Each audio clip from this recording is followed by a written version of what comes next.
All right, what is going on, Ravens flock?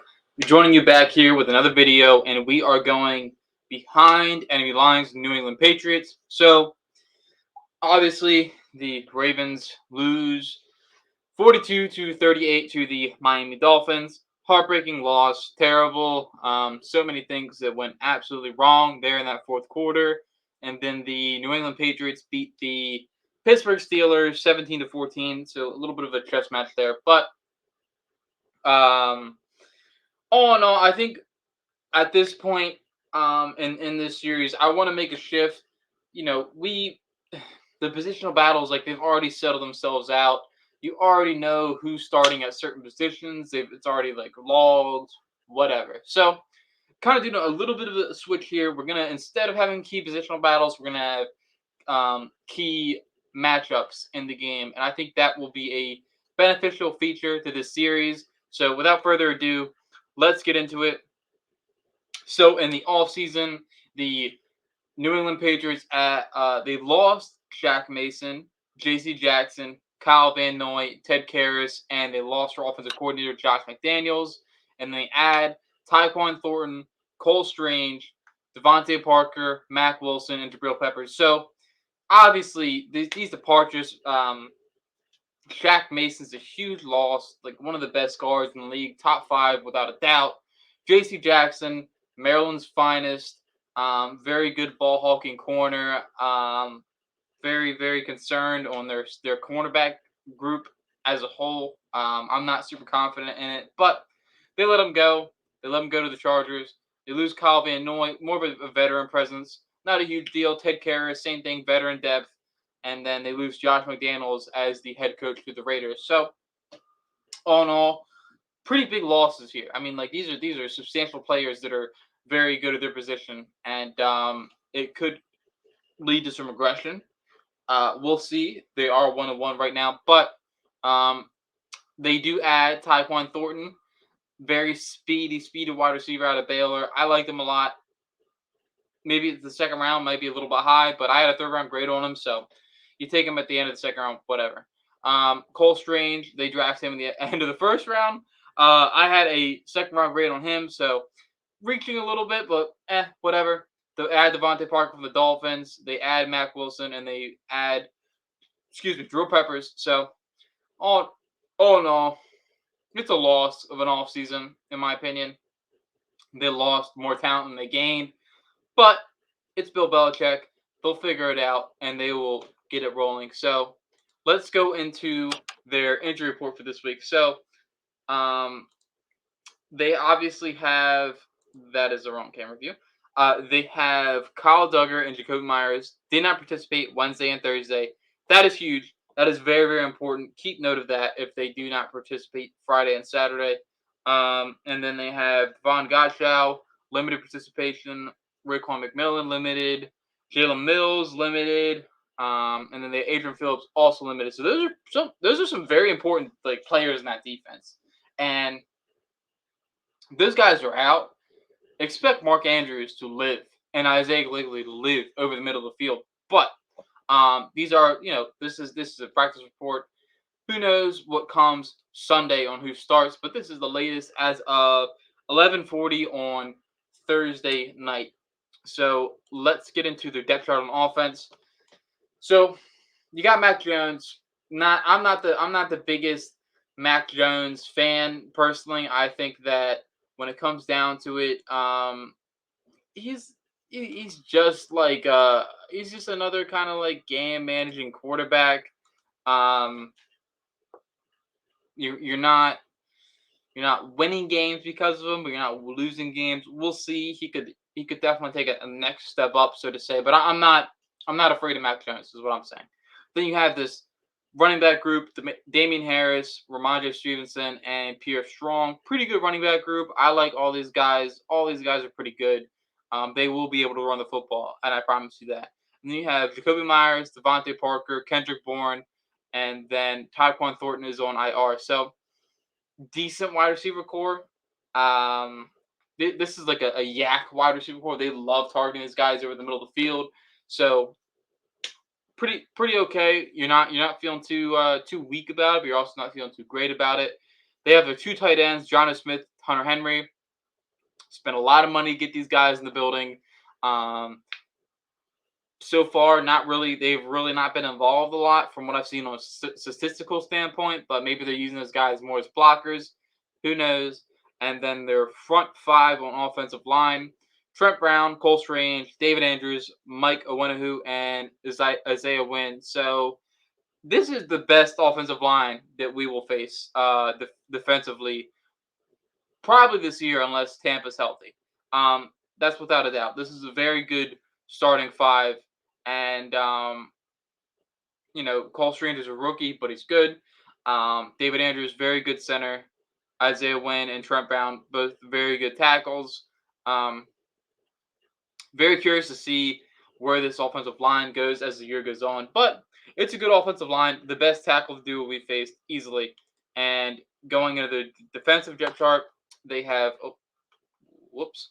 They have Dietrich Wise, Christian Barmore, and Lawrence Guy is their front three. You have Matthew Judon and Josh Uche as your two edge rushers, and then they have Jawan Bentley and Mac Wilson as their two inside linebackers. And then obviously Raekwon McMillan was on the injury report, so question play in this game. And then you have Anthony Jennings kind of coming in as like a third edge rusher. So the front seven is good. It's not great. It's not terrible. It's kind of like the theme of this Patriots team. It's not great. It's not terrible. You could do better, but you also could do worse. So I'm feeling all right. I'm feeling all right as the front seven goes on here. But going on the secondary, you have Jonathan Jones and Jalen Mills. Jalen Mills is your other outside corner, and then you got Marcus Jones, more of a slot, and you got Jack Jones, another slot. You have former Raven Sean Wade out there, probably another slot. So they're kind of thin at outside corner. Something to keep your eye on coming on in this week here in week 3. But getting into the key matchups here, Kyle Duggar versus Mark Andrews. So obviously Kyle Duggar is on the injury report, but we'll see how long that lasts. Maybe he plays this weekend, but he is a absolute nuclear missile of a safety. Like he plays dime linebacker, he plays safety. Very good football player. I really do like him a lot, and it's going to be a very interesting matchup. That's all I can say. Like Mark Andrews over the middle of the field versus Kyle Duggar. How do they match up? Do they put Kyle Duggar and one man on him? Do they zone him? Do they bracket him? I would expect a bracket, but Kyle Duggar, very good football player. Very interesting to see how this matchup plays out. I do think Mark Andrews probably get the better of him, but I don't undersell Kyle Duggar, man, because he is a bat out of hell, and I do not say that lightly. So going to the next key matchup, you have Ben Powers versus Christian Barmore. I think Ben Powers done okay in the first 2 games from the tape that I have looked at, but he really hasn't moved people off the ball like everyone wants to say he does.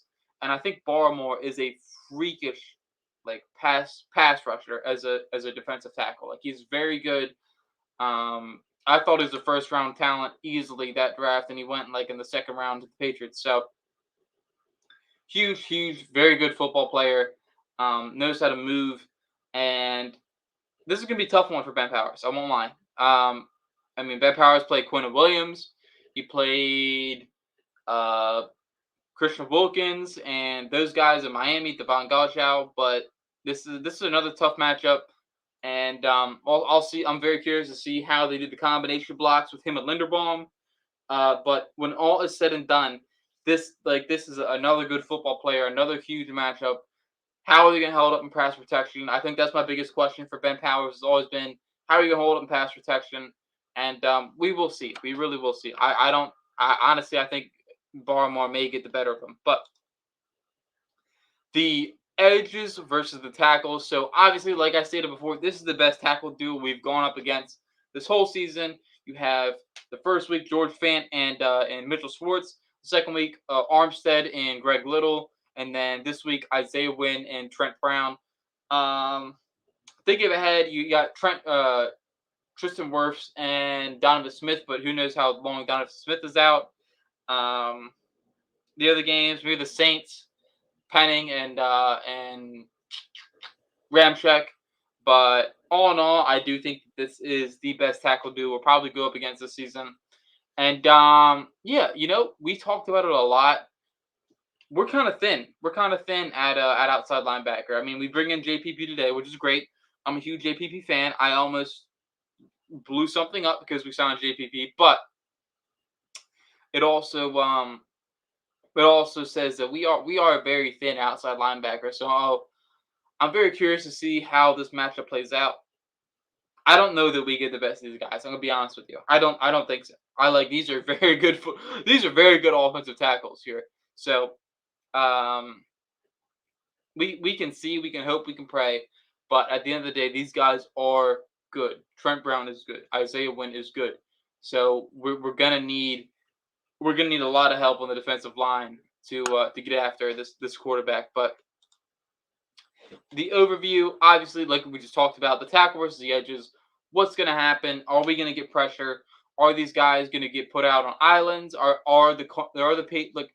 the past couple of teams haven't really been comfortable with putting islands out there with Odafe Owe and Justin Houston. So do the Patriots say, hey, we trust our guys. Let's put Isaiah Wynn and Trent Brown on islands and let's see what happens. Who knows? The pass offenses. So, like I said, the New England offense, it isn't like this is explosive offense. It's more this like underneath quick pass, quick outs, try and get the sidelines, attack the sideline, attack the middle of the field. But they don't go deep. They really don't. So I think the pass offense we have should easily eclipse what they have. Run offenses, obviously, New England loves running the ball. They've been pretty good at it the first two games. I do think that they have a better run offense than us. Just they're better. They have a better offensive line. Everything. Running backs, whatever, blocking tight ends that are currently active.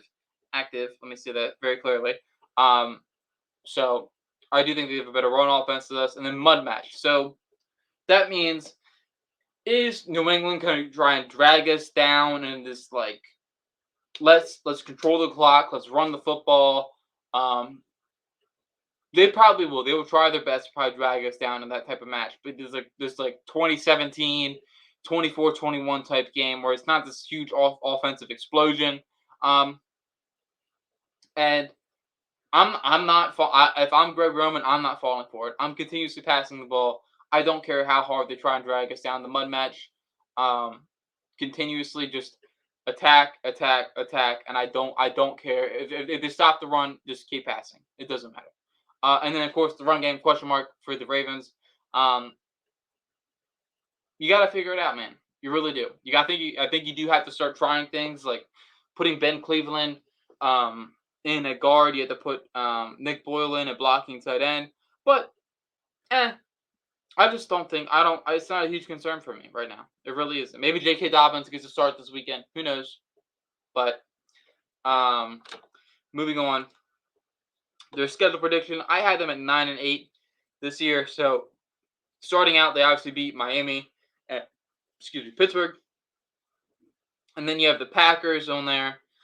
You got the Vikings, the Bills, the Cardinals, the Raiders, the Bengals, the Dolphins, the Bills again. Like that's look at those last 1, 2, 3, 4, 5, 6, 7 games of just playoff contenders. Um, maybe they split with Buffalo, but even the Colts, like that's a tough schedule, man, and the Packers. It's a tough schedule. I don't see this team 11-6, 12-5. Don't really see it. I think they go 10-7, 9-8 at most, and they kind of squeak their way in the playoffs, so they barely miss. One of those kind of situations there. I just it's the nature of the beast. They just don't have a number one at receiver. They don't have a number one at corner. Their edge rushers are okay, but outside of Judon, what do you really have? So moving on, look ahead to 2023. So Nelson Aguilar, Devin McCourty, are your two headliners, so to say. But Devin McCourty, I think this might be his last year. He's 35. Maybe he comes back again for another year. You got Jacoby Myers and Jonathan Jones, good depth. Isaiah Wynn, their starting tackle, that's huge. But I also think they have a lot of money next year, by the way. So, and they have Damon Harris, he's expendable. Mac Wilson, linebacker, expendable. So they have a few important names on this free agent list, but nothing that you're like, okay, we have no money and we need to sign this guy. I think they have enough money to keep the guys they want on this list here. So, all in all, that about does it for this New England Patriots going behind enemy lines video. If you appreciated it, if you liked it, please go ahead and subscribe. Go ahead and drop a like, share it with your friends. I really, really want to get to like 100 subscribers by like week 8 and get this channel popping. 50 views a video. It helps me a lot mentally wise to just keep the content going. And obviously, as the season goes on, we have more of these videos going behind enemy lines. We will have more people on as guests, answer questions, more week previews, week recaps, all of such. Please go ahead and share. And that will do it here. Appreciate you guys. Have a good night and go Ravens. Peace.